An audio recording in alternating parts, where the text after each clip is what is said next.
ایک پاکیزہ قافلہ ہے، بہت سارے شہداء کے اس میں خون شامل ہے۔ آپ کو یاد ہو کو یاد نہ ہو، یاد رکھیں اپنے شہداء کو۔ پہلے ہمارے ڈائری میں نام لکھتے تھے باقاعدہ، ابھی بھی ہے، ان ایک ایک شہید کو یاد رکھیں۔ کسی نے افغانستان کی سرزمین کے اوپر خون بہایا، کسی نے کشمیر کے اوپر، اور کسی نے مختلف محاذوں کے اوپر خون بہایا۔ ان شہداء کی ایک امانت ہے جمعیت، وہ سابقین کو یاد رکھے جو کچھ دنیا میں موجود ہے اور کچھ دنیا میں نہیں ہے۔ مولانا احمد غفور غواث مرحوم سے شروع ہو جائے، عبدالرحیم حبلو تک اور شیر محمد حبلو تک، کتنے بے شمار گمنام سابقین ہیں جس نے قربانی دی اس کے لیے۔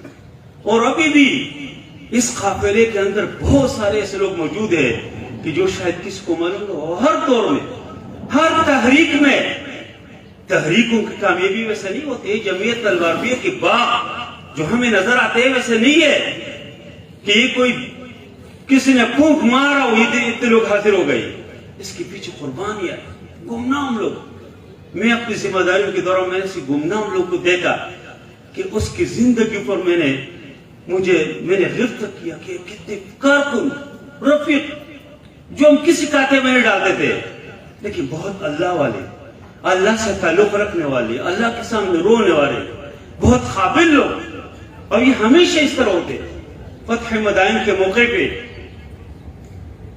کسرا کے تاج ایک صحابی پکڑ کے لاتے، کسرا اس کے تاج میں ہر قسم کے موتیاں موجود ہے، زمرد موجود ہے، سونے اور چاندی کی چیزیں موجود ہے۔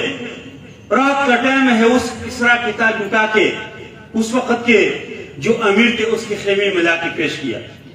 اس نے اس تاج کو دیکھا کہ کتنی بہترین قیمتی تاج ہے، ہر قسم کے موتیوں سے مرصع، اور دوسری طرف اس غریب صحابی کے کپڑوں کو دیکھا، اس کے جوتوں کو دیکھا کہ یہ کتنے، اور اس کو دیکھا کہ اس کے اندر کوئی خیانت نہیں کی، یہ تاج آپ بھی نہیں استعمال کر سکتے تھے۔ تو امیر نے اسے کہا کہ تم نام بتاؤ، تم کون ہو؟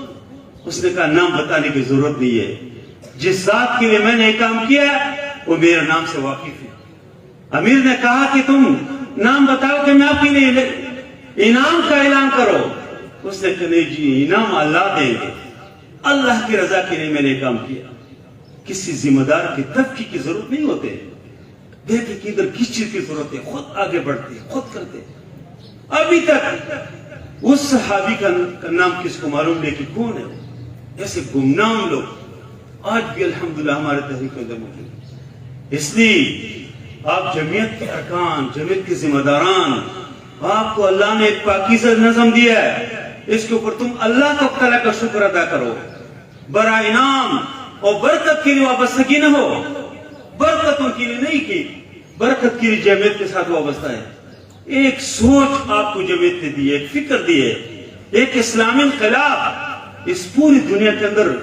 آج دیکھیں یہ نعرہ تکبیر کہ انڈیا کے اس زمین کے اوپر مسکان جو ایک لڑکی ہے، ایک عورت ہے، لیکن جب وہ کہتے ہیں کہ اللہ اکبر، کتنے وہ درندے، کتنے وہ بزدل اور بے غیرت ہندو لوگ تو کس طرح پیچھے بھاگتے ہیں، کس طرح ڈرتے ہیں۔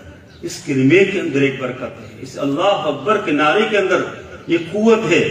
آپ کے سینے کے اوپر جو انما المؤمنون فتن ہے، اس کے اندر ایک قوت ہے۔ آپ اپنی قوت کو محسوس کریں، اس جمعیت کے ساتھ وابستگی، اس کے اندر گہرائی ہو، اس کے اندر مضبوطی ہو۔ آپ اس میں تو نبی کریم صلی اللہ علیہ وسلم کی اس پوری زندگی آپ دیکھیں کس طرح استقامت ہے۔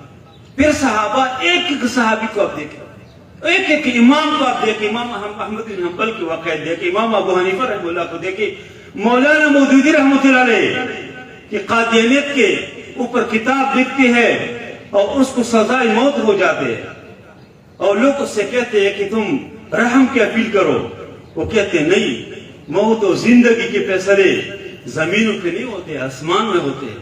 اگر اللہ تعالیٰ نے میرا فیصلہ کیا ہے تو کوئی مجھے بچا نہیں سکتے، اگر اس آسمان میں فیصلہ نہیں ہے تو کوئی مجھے کچھ نہیں کر سکتا۔ یہ بات کہنے کے لیے اور بیان کرنے کے لیے تو آسان ہے، لیکن بہت مشکل ہے کہ آپ کو پانسی کے وہ کپڑے پہنائے اور آپ سے کوئی کہے کہ ابھی تم رحم، بڑے بڑے لوگ جو ہے پیچھے ہٹ جاتے، لیکن دیکھو کس طرح استقامت دکھاتے ہیں۔ حسن البنا شہید کس طرح استقامت کے ایک مجسمہ ہے حسن البنا۔ اور آپ اس سے آگے جائے کہ صحابہ میں عبداللہ بن حذافہ، اور صحابہ کو میں چھوڑتا ہوں، عبداللہ بن حذافہ صحابہ میں لوگ سمجھتے تھے کہ شاید یہ تھوڑا سا زیادہ خیال ہے، ہنستے تھے، ہنساتے تھے، مذاق کرتے تھے۔ عمر فاروق رضی اللہ عنہ کے زمانے میں 80 فوجیوں کے ساتھ، 80 صحابہ کے ساتھ روم کے فوج کو پکڑ کے لے جاتے ہیں۔ کیسا عجیب واقعہ ہے، آدمی حیران ہو جاتے ہیں۔ جب اس کو لے کے جاتے ہیں تو روم کے بادشاہ نے اپنی فوجیوں سے کہا تھا کہ کس طرح لوگ ہیں؟ انہوں نے کہا ہے اس طرح استقامت کے پہاڑ ہے لوگ، یہ کسی طرح پیچھے نہیں ہٹتے، جس کلموں کو اس نے پڑھا ہے، جس پیغمبر کا اس نے ساتھ دیا ہے، اس کو کسی طرح سے چھوڑتے نہیں۔ اور یہ عبداللہ بن حذافہ وہ آدمی ہے کہ جس کو کسرائے ایران کے ساتھ بھی ان کی ملاقات ہوئی اور روم کے بادشاہ کے ساتھ بھی ان کی ملاقات ہوئی۔ ادھر بھی نبی کریم صلی اللہ علیہ وسلم جب خطوط بھیجتے تھے تو اس کو ایران کے پاس بھیجا۔ ایران کے بادشاہ کو جب معلوم ہوا کہ نبی کریم صلی اللہ علیہ وسلم کے ایک نمائندہ ہے، اس نے اپنے محفل کو سجایا، بہترین اپنے بڑے بڑوں کو بلایا۔ عبداللہ بن حذافہ اندر داخل ہو جاتے اور ایک آدمی بڑھتے ہیں، اسے خط دیتے ہیں کہ بادشاہ کو دے۔ وہ کہتے ہیں نہیں، اللہ کے نبی نے مجھے فرمایا کہ یہ بادشاہ کے ہاتھ میں دوں گا خط، اور آگے بڑھتے اور خط دیتے ہیں۔ اور بادشاہ غصے میں آ جاتے جو اس کو پڑھتے ہیں کہ یہ میرا نام بعد میں لکھا ہو، اپنا نام پہلے لکھا ہے۔ تو اس نے خط پھاڑ دیا اور غصے سے، اور ادھر عبداللہ بن حذافہ اس حالات میں کہ موت کی بالکل منہ میں ہے، واپس آ جاتے ہیں، اللہ کے نبی صلی اللہ علیہ وسلم کو پیغام دیتے ہیں کہ اس نے خط کو اس طرح کیا۔ اللہ کے نبی نے فرمایا کہ یا اللہ، جس طرح اس نے میرے خط کی بھی عزت کی، میرے خط کو ٹکڑے ٹکڑے، اس کی حکومت کو اس طرح کی۔ اور پھر ریزہ ریزہ ہو جاتے، اس کے بیٹے کے ہاتھ سے باپ مر جاتے ہیں، اس کی سلطنت تس ہو جاتے، ختم ہو جاتے۔ اور دوسرے نمبر پر انہوں نے اسی روم کے اس بادشاہ کے سامنے حاضر ہوا۔ روم کے بادشاہ نے اس کو دیکھتے ہی، بہت وجیح آدمی تھے وہ، شکل صورت خوبصورت، اس کو دیکھ کے اسے کہا کہ تنصر، نصرانیت قبول کرو، اور کہا کہ اشرکک فی ملکی وازوجک ابنتی، کہا کہ اپنی حکومت میں آپ کو شامل کروں گا، اپنی بیٹی سے آپ کے نکاح کروں گا، لیکن تم صرف یہ کرو کہ تم نصرانیت قبول کرو، اسلام چھوڑو۔ اس نے کہا، بہت عجیب جملہ کہا کہ لو اعطیتنی ما تملک وجمیع ما تملک العرب، کہ تم یہ تو حکومت کے اندر حصہ دار بنانا چاہتے، یہ مکمل حکومت بھی میرے حوالے کرے، اور عرب دنیا کی تمام حکومت بھی مجھے کوئی حوالہ کرے، تو میں اس طرح نہیں ہوں کہ میں ایک آنکھ کی جھپک کے برابر بھی اسلام سے پیچھے ہٹوں، نہیں۔ اس نے کہا کہ اذن اقتلک، پھر تو میں قتل کروں گا۔ اس نے بے دھڑک جواب دیا کہ انت وزاد، آپ جانے، آپ کا کام جانے، قتل کرنا چاہتے قتل کرو، جو کچھ کرنا چاہتے کرو۔ اس نے پھر اسی کو باقاعدہ سولی پہ چڑھایا، اور جو تیر مارنے والے لوگوں سے کہا کہ ان کے قریب تیر لگ جائے، اس کو قتل نہ کرو، کہ ڈر جائے اور اسلام چھوڑے، اس سے نہیں ڈرے۔ پھر اس کے بعد اس کو اتارا، اس کے سامنے مسلمانوں کے ایک قیدی کو اٹھا کے گرم دیگ کے اندر، تیل کے اندر ڈال دیا، اس کو اس کے سامنے اس کے ہڈیاں اور گوشت الگ الگ ہوئے۔ پھر ان سے کہا کہ ابھی اسلام چھوڑو ورنہ آپ کے بھی حشر کریں گے، اور اس کو پکڑتے ہیں، لاتے ہیں، اور ادھر گرانے کے جب قریب کرتے ہیں، اس کی آنکھوں سے آنسو نکلتے ہیں۔ اس کو بلاتے ہیں کہ کیا اب ڈر گئے نا، ابھی اسلام چھوڑیں گے؟ اس نے کہا، خدا کے بندو، میں اس سے نہیں رو رہا ہوں کہ میں کوئی آگ کے اسی دیگ سے ڈرتا ہوں، تیل سے ڈر، میں نہیں ڈر، کوئی ڈر نہیں ہے، میں صرف اس کے اوپر رو رہا ہوں کہ ایک ہی سانس ہے، ابھی نکل جائے گی، کاش میرے 1000 سانسیں ہوتی اور آپ ایک ایک بار اس میں ڈال دے، پھر میں زندہ ہوتا، پھر ڈالتے، مجھے مزہ آتا۔ اس نے کہا پھر جیل میں ڈالا، کہ جیل میں ڈالا، کوئی دن ایسے رکھا نہ کھانا پلائے نہ پانی پلائے، اور اس کے بعد جب اس کے نکالا تو اس کے سامنے خنزیر کے گوشت پیش کیا، شراب پیش کیا، اس نے منہ تک نہیں لگایا۔ اس کو بکا کہ کیوں نہیں کہتے؟ اس نے کہا کہ شریعت میں یہ میرے لیے جائز ہے کہ میں کہوں، لیکن میں نہیں چاہتا ہوں لِأَشْتَمَكَ بھی کہ تم میرے اوپر خوش ہو جائے کہ دیکھیں مسلمان ہے اور خنزیر کھا رہا ہے، مسلمان ہے اور شراب پیتے ہیں، اور اس طرح مختلف مراحل سے گزر کے آخر بادشاہ نے اس کی اس جرات کو دیکھا، اس استقامت کو دیکھا، اس کی اس عزم اور حوصلے کو دیکھا، تو اس سے کہا کہ میں آپ کو چھوڑتا ہوں، لیکن بس ایک شرط ہے کہ آپ میرے پیشانی کے قبلہ لے لیں۔ تو اس نے کہا کہ میں اگر آپ کی پیشانی قبلہ لوں تو تمام قیدی جو 80 قیدی ہے سب کو میرے ساتھ چھوڑیں گے؟ کہا کہ سب چھوڑوں گا۔ بادشاہ صرف اس کی اسی جرات اور اسی عزم، اس جوان مردی کو دیکھ کے کسی بہانے سے چھوڑنا چاہ رہے تھے، تو اس نے عبداللہ نے حذافہ اٹھے اور بادشاہ کے پیشانی کا اس نے قبلہ لیا، اور بادشاہ نے وہ تمام جو ان کے ساتھ لوگ تھے سب کو چھوڑ دیا۔ جب مدینے میں تشریف لائے تو عمر فاروق رضی اللہ عنہ کے سامنے جب واقعہ آیا، عمر فاروق رضی اللہ عنہ نے فرمایا کہ حق علی کل مسلم ان یقبل رأس عبداللہ وانا ابدأ به، فرمایا کہ ہر مسلمان کے اوپر لازم ہے، یہ حق ہے کہ عبداللہ بن حذافہ کے پیشانی کا وہ قبلہ لے، اور فرمایا میں آغاز کرتا ہوں، اور پھر اس آغاز عبداللہ عمر فاروق رضی اللہ عنہ چومتی ہے، اور پھر صحابہ اٹھتے ہیں اور چومتے ہیں۔ استقامت، یہ دین جو کم تک پہنچے، جو اسلام پہنچے ہے، یہ بہت مشکل مراحل سے گزر کے پہنچے۔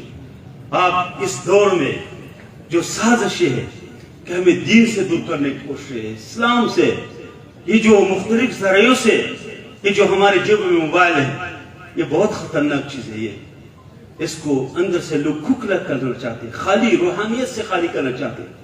جو آدمی اسی کے فتنے میں آ گیا تو وہ گوئے کہ خیر سے خالی ہو جاتے ہیں۔ اور کسی نے اگر اس کو دعوت کے لیے استعمال کیا، جمعیت طلبہ عربیہ کی دعوت کے لیے، جماعت اسلامی کی دعوت کے لیے، اسلامی تحریک کی دعوت کے لیے، قرآن کے پیغام کے لیے، حدیث کے پیغام کے لیے، دین کے پیغام کے لیے، تو کامیاب ہے۔ اور اس دور کے جو معاشی لحاظ سے ہمیں تنگی ہے، جو دیگر حوالوں سے، صرف اس کا مطلب یہ ہے کہ ہم اسلام سے دور ہو جائے، دین سے دور ہو جائے۔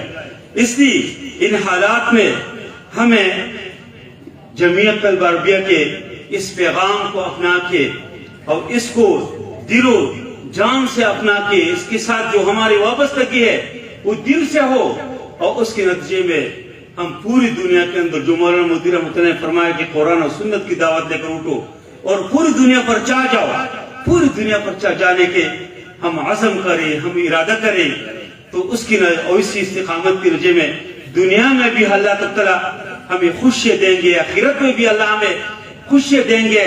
اور یہ استقامت کے راستے میں اور دین کے راستے میں جو رکاوٹیں ہیں، انسان کی نفس ہے، خواہشات ہے، شیطان ہے، اور دیگر جو انسان اور شکل میں جو مختلف قسم لوگ بیٹھے ہیں، وہ تمام رکاوٹیں، ان تمام رکاوٹوں کا ہم مقابلہ کریں گے۔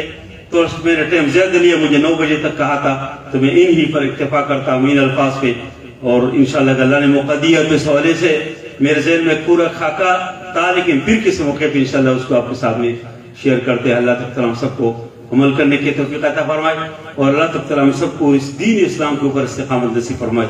وصلی اللہ تعالیٰ علی خیر خلقہ محمد وآلہ وصحبہ اجمعین برحمتک یا ارحم الراحمین۔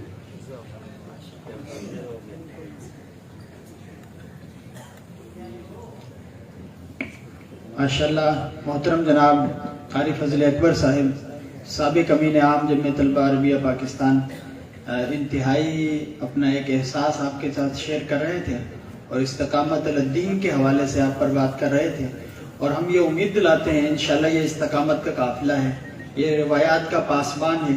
انشاءاللہ ہمارے اسلاف نے جو محنتیں کی ہیں، جو جدوجہد کی ہے، اس سلسلے کو ہم سب ایک بار پھر اس